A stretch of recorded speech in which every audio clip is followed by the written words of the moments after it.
Iran ने America को धमकी दिया है खुले खुले।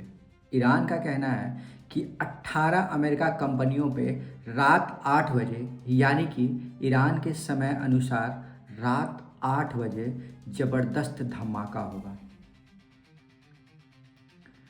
आपको बता दूं, मंगलवार को इजराइल और अमेरिका ने ईरान पे हमले से दहशत पैदा कर दिया है। इतना बमबारी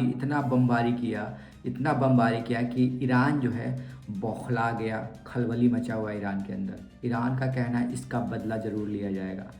आज रात 8 बजे का टारगेट दिया गया है कि जहाँ जहाँ भी खाड़ी देशों में अमेरिका कंपनियाँ हैं, जैसे गूगल हो गए, एप्पल हो गया, टेस्ला हो गया, बोइंग हो गया, आईबीएम हो गया, मेटा हो गया, माइक्रोसॉफ्ट हो गया, इंटेल हो गया, डेल हो गया, एनवीडिया हो गया, एचपी हो गया, सिस्को हो गया, जैसे 18 बड़ी कंपनियों पर हमला होने वाले हैं। ईरान का कहना है कि अमेरिका के साथ साथ ये जितने भी कंपनियां हैं, ये भी जिम्मेदार है ईरान में हत्या और हमला में, इस साजिश में। इसलिए ईरान ने टारगेट किया है इन सारी कंपनियों को। जितने भी 18 कंपनियों का लमसम मैंने जो नाम लिया, इन लोगों को भी टारगेट किया गया और उनका कहना है कि जल्दी से कर्मचारी ऑफिस छोड़ दे और 1 से 2 किलोमीटर के अंदर जो भी एरिया है वहाँ से छोड़ के भाग जाए। ईरान पूरी तरीके से बौखला गया। ईरान कोई भी चीज़ों को मानने के लिए मान नहीं रहा। ईरान का कहना है कि अमेरिका शांति चाहता ही नहीं है। अमेरिका एक तरह से बातें करता है शांति का और दूसरे तरीके से बम गिराता है, हमला करता है। ऐसा 2 बार हो चुका है। इसीलिए ईरान का कहना है कि शांति का वार्ता तभी होगा जब अमेरिका और इजराइल हमला करना बंद करे। एक तरह से आप कहते हो कि हम शांति का वार्ता करेंगे और दूसरे तरीके से आप मारपीट करते हो, आप बम गिराते हो, आप हमारे ठिकानों को, हमारे सैन्य अड्डों को बर्बाद करते हो। तो ये कैसी वार्ता हुई? ये तो कोई वार्ता नहीं। आप हमारे विनाश करना चाहते हो। ये कहना है इजराइल के लिए ईरान को। ईरान ये बात कह रहा है। आपको बता दूं, अमेरिका ने ईरान पर गिराया 900 किलो का बंकर बस्टर बम, जिसका तस्वीर अमेरिका के राष्ट्रपति डोनाल्ड ट्रंप ने साझा किया है। बस्टर बम जो होता है बहुत ही खतरनाक होता है, बहुत ही ज़्यादा खतरनाक। वही 900 किलो का बंकर बस्टर बम गिराया है।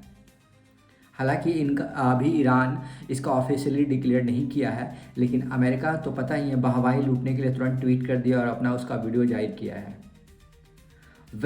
एक और ख़तरनाक चीज़, होर्मुज से गुजरने वाले हर जहाज़ पर करीब 18.33 यानी 18.71 करोड़ के आसपास का टैक्स लेगा पर जहाज़ ईरान। वो भी ईरानी मुद्रा होनी चाहिए। ईरानी मुद्रा में वो पैसा वसूल किया जाएगा। सोचो, यानी ईरानी मुद्रा रियाल में वसूल किया जाएगा।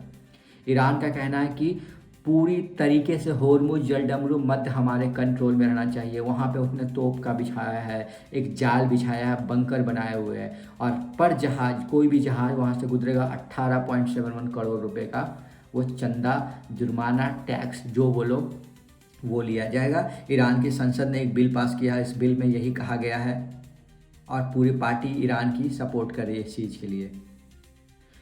अमेरिका का कहना है कि ऐसा नहीं होने देंगे, लेकिन अमेरिका के लिए ये बहुत ही डिफ़िकल्ट होने वाला है, क्योंकि होर्मुज ऐसा जगह है जहां हवाई हमले से बात नहीं बन सकती है, क्योंकि वो सकरा है, सकरा रास्ता है। सकरे रास्ते में आप नहीं जीत सकते हो हवाई हमले से। और ईरान ने एक जाल बिछा के रखा है।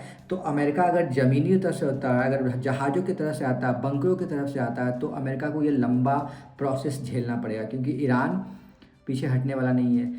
अमेरिका, इजराइल और ईरान के बीच जो युद्ध हो रहा है, इसमें 195 देश सफ़र कर रहे हैं। देश के जो नागरिक है वो सफ़र कर रहे हैं।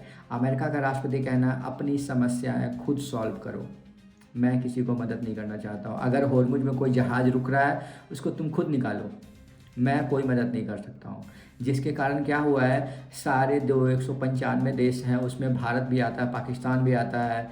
काफ़ी ज़्यादा परेशानियों का सामना हो रहा है डीजल, पेट्रोल, गैस को लेके। आए दिन खबरों में आप लोग देखते ही होंगे कितनी ज़्यादा समस्याओं का सामना करना पड़ रहा है। डीजल का दाम बढ़ गया, पेट्रोल का दाम बढ़ गया, एलपीजी का दाम बढ़ गया है। हालांकि अमेरिका स्पेन के साथ स्पेन और इटली, स्पेन और फ्रांस, इसने अमेरिका एयरबेस मतलब अपना एयरबेस यूज़ करने से मना कर दिया अमेरिका को। अमेरिका का राष्ट्रपति डोनाल्ड ट्रंप का कहना है कि ये बातें याद रखिएगा अमेरिका। याद क्या रखेगा? आपको सब विनाश में साथ देगा क्या? अमेरिका का राष्ट्रपति डोनाल्ड ट्रंप हमेशा सबको सिर्फ धमकी देते हैं, ये नहीं करने दिया है उन्हें। हालांकि इजराइल क्या किया है, जितने भी फ्रांस के साथ अच्छा समझौता हुआ था वो सब के सब डील कर दिया, रद्द कर दिया है। कोई भी रक्षा समझौता अब इजराइल फ्रांस के साथ नहीं कर रहा है, सारा रक्षा समझौता रद्द कर दिया है। दरअसल इजराइल और अमेरिका एक दोस्त बने हुए हैं अभी। इसमें सबसे ज़्यादा नुकसान, हालांकि अगर हम धरातल पर देखें तो इजराइल को हो रहा है। इजराइल पूरी तरीके से बर्बाद हो चुका है। अमेरिका का भी नुकसान हो रहा है, लेकिन अमेरिका का नुकसान फाइनेंशियल हो रहा है। उतनी जान माल का नुकसान अमेरिका का नहीं हुआ जितना इजराइल का हो रहा है।